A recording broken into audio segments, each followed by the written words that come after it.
De volta aqui com o Jornal Gente, na Rádio Bandeirantes, na Band News TV. Eu vou chamar direto de Brasília o repórter Rodrigo Vilela, que é repórter da Rádio Bandeirantes e vai trazer atualizações sobre as descobertas que a Polícia Federal fez em relação ao Banco Master, a Daniel Vorcaro e a morte do, como eu posso chamar, capanga de Daniel Vorcaro, que tentou suicídio ontem numa cela da Polícia Federal e se encontra agora em protocolo de verificação de morte cerebral. Que história esquisita, hein, Rodrigo Vilela? Bom dia.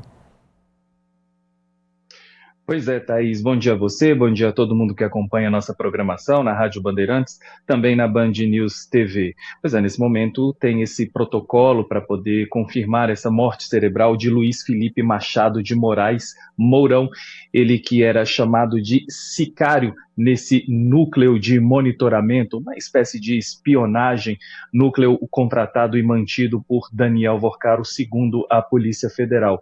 Agentes da Polícia Federal acompanharam pelas câmeras de monitoramento o momento em que o sicário atentou contra a própria vida usando uma camisa, e aí ele recebeu os primeiros atendimentos logo ali mesmo na cela, nas dependências da Superintendência da Polícia Federal.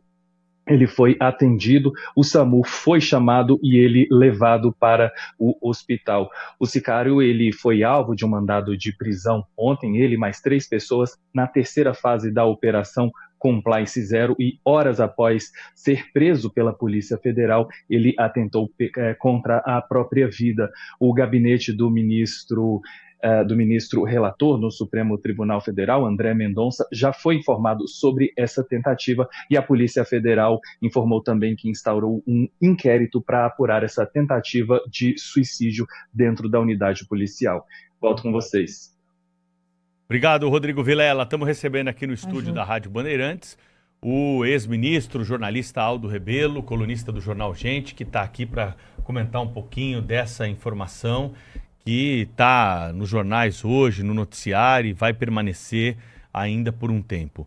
Algumas questões são importantes serem destacadas: a prisão do Daniel Vorcaro, dono do Banco Master novamente, e os desdobramentos disso agora numa crise política. Ninguém no Congresso Nacional abre a boca para falar desse caso do Banco Master. Alguma coisa estranha tem por trás disso, né, ministro? Seja bem-vindo. Bom dia Pedro, bom dia Thaís, Sônia, Cláudio, bom dia aos nossos internautas. Como diria o escritor Éric Maria Remarque, no seu célebre romance, nada de novo no fronte.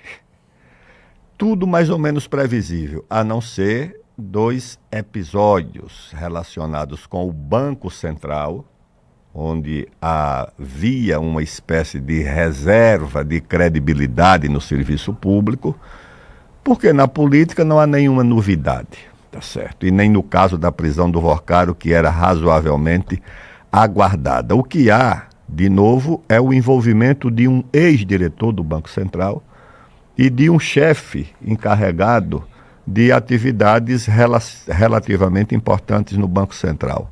E isso nos leva a 2 advertências. Primeiro, é preciso haver mudança no Banco Central. Que tipo de mudança? O Banco Central é uma espécie de Supremo Tribunal Federal do sistema financeiro.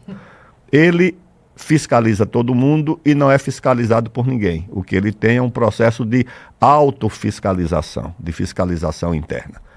Então é preciso haver órgãos que não seja o próprio banco que possa exercer uma fiscalização nas suas operações, porque o Tribunal de Contas fiscaliza a atividade administrativa do banco, os seus gastos, a prestação de contas, mas não as suas operações.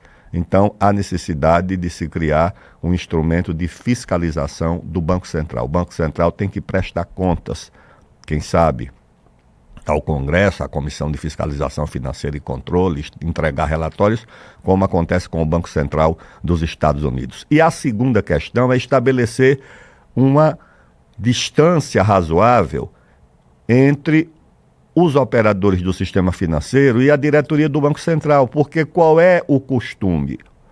É uma espécie de porta rotatória, giratória, onde o indivíduo sai do sistema financeiro, ele é diretor de um banco ou de uma agência de investimento e entra no Banco Central, e depois ele sai do Banco Central e volta para o sistema financeiro. Eu acho que isso precisa ter uma espécie de quarentena rígida, porque eu, como ministro, já vi participar de reuniões com diretores do sistema financeiro, chefes de carteira de investimento, para discutir reforma da Previdência, reforma tributária, e meses depois eu encontro o chefe da delegação sendo sabatinado para assumir uma diretoria no Banco Central. Eu acho que isso precisa, naturalmente, ser investigado e haver uma separação, ou seja, essa porta giratória precisa ser fechada. Você não pode sair do sistema financeiro para o Banco Central e do Banco Central para o sistema financeiro sem que haja uma quarentena rígida. E a segunda novidade é essa tentativa, ou suicídio consumado. Eu tenho um amigo que é psiquiatra forense e ele diz que o traço de personalidade de quem se dispõe a fazer esse serviço não é o do suicida. Pelo contrário, essas pessoas têm traço de personalidade de exterminar a vida alheia e não a própria vida.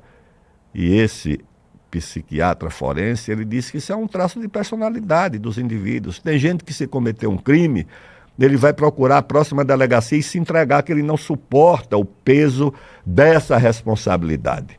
E há outros que cometem o crime e é como se nada tivesse acontecido. Vão em casa, tomam banho, jantam e dormem como se nada houvesse acontecido. O traço da personalidade desse cidadão, apelidado de sicário, não é o traço da personalidade de quem pratica esse tipo de gesto. Então, isso torna, de fato, o episódio muito estranho. Antes de passar a bola para o Cláudio Humberto, deixa eu chamar a repórter Maju Arruda Leite com flecha. A Maju vai contar para a gente onde está Daniel Vorcaro, preso ontem pela Polícia Federal, né, Maju? Bom dia. Tudo bom, Thaís? Um bom dia a você, bom dia a todos. O dono do Banco Master, Daniel Vorcaro, e o cunhado dele, Fabiano Zettel, estão no centro de detenção provisória em Guarulhos, aqui na Grande São Paulo, onde ficarão presos. Eles foram transferidos para a unidade prisional ontem à noite, passaram um dia na superintendência da Polícia Federal, passaram por audiência de custódia e a Justiça Federal, aqui em São Paulo, manteve a prisão dos dois, que vão ficar então no CDP em Guarulhos. Lembrando que essa prisão foi uma ordem do ministro André Mendonça, que agora é relator desse caso, e isso foi a determinação dessa prisão foi justificada diante as mensagens encontradas pela Polícia Federal no celular de Daniel Vorcaro. Volto com vocês. E eu já passo a bola então para o Cláudio Humberto, direto de Brasília, nessa conversa aqui com o ministro Aldo Rebelo, né, Cláudio?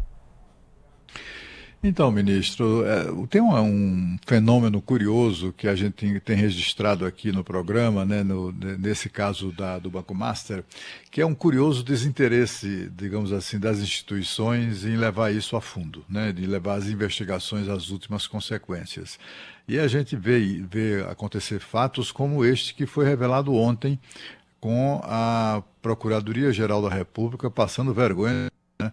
Recebeu o caso lá, o pedido de prisão, que foi formulado pela Polícia Federal, o ministro André Mendonça, de prisão de Daniel Vorcaro, pelas razões que todos conhecemos. Aquilo ali funcionava como se fosse uma gangue rastaquera, né, de bandidos comuns mesmo, né, tramando agressões e etc.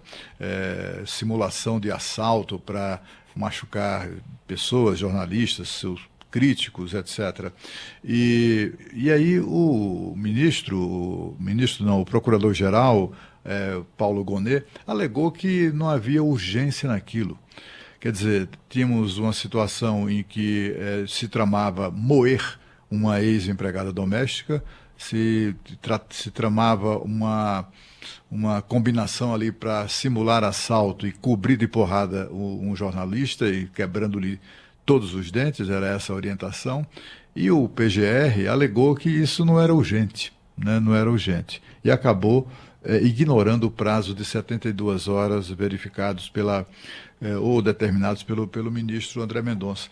Isso, como é que o senhor interpreta isso, né? Porque o que a gente vê é o ministro Gilmar blindando até os parentes em último grau lá do de Dias Toffoli, Flávio Dino blindando o filho do Lula, e coisas do gênero. É como se as instituições que existem para isso estivessem fazendo corpo mole, no mínimo, né? Ou impedindo mesmo, né, que essa investigação avance.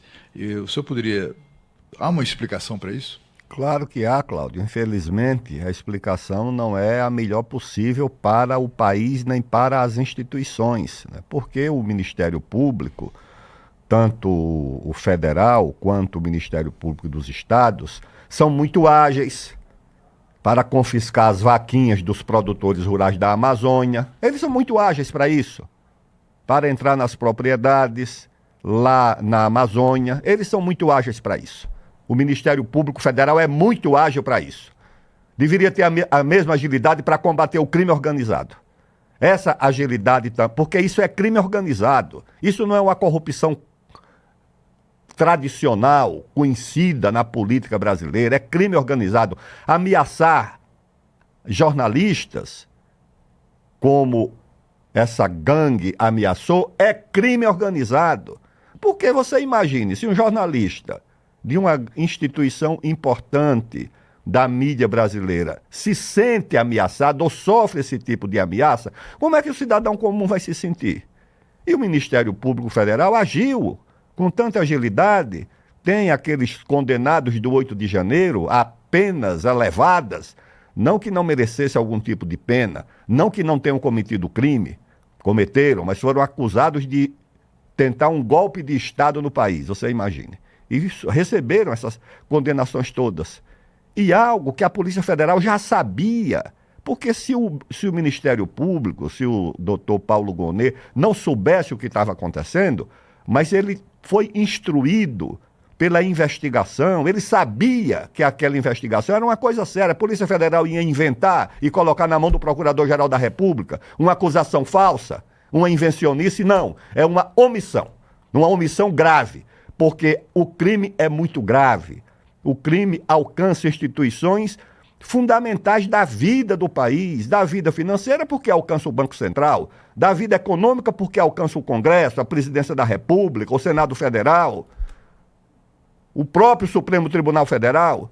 Então eu acho que essa omissão não pode ser justificada. É outra instituição que precisa também ser fiscalizada, é esse Ministério Público. Tá certo?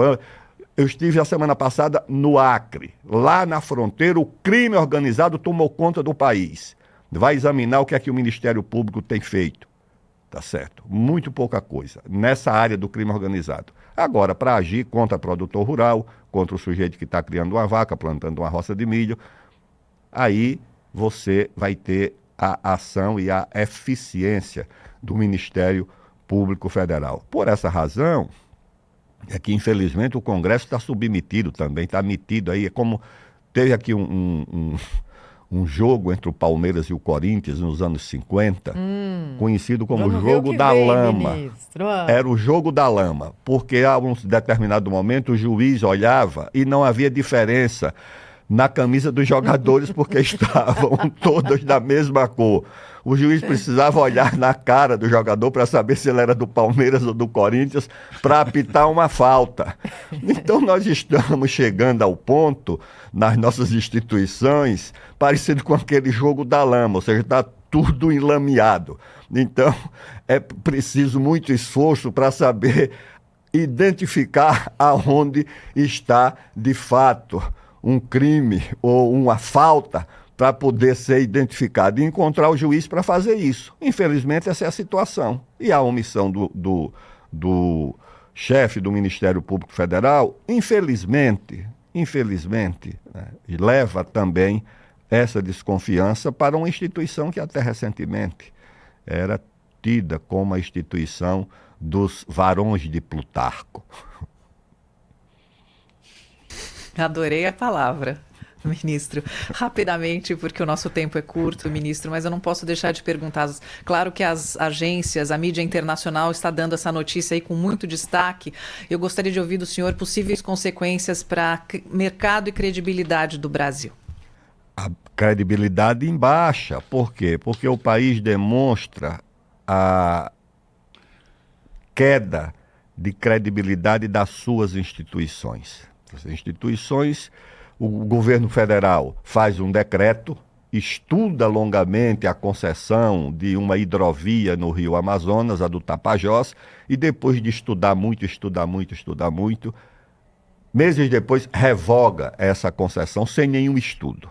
Ou seja, a ideia de que o país não tem segurança jurídica e segurança institucional. E quando você olha para o Supremo Tribunal Federal, para o Ministério Público Federal, para o Banco Central, para o Congresso Nacional, para o Senado Federal, e observa o envolvimento em níveis diferenciados dessas instituições com o chefe de uma gangue de criminosos, como é esse cidadão que acaba de ser preso, do senhor Daniel Vorcaro, o envolvimento das instituições e dos seus integrantes.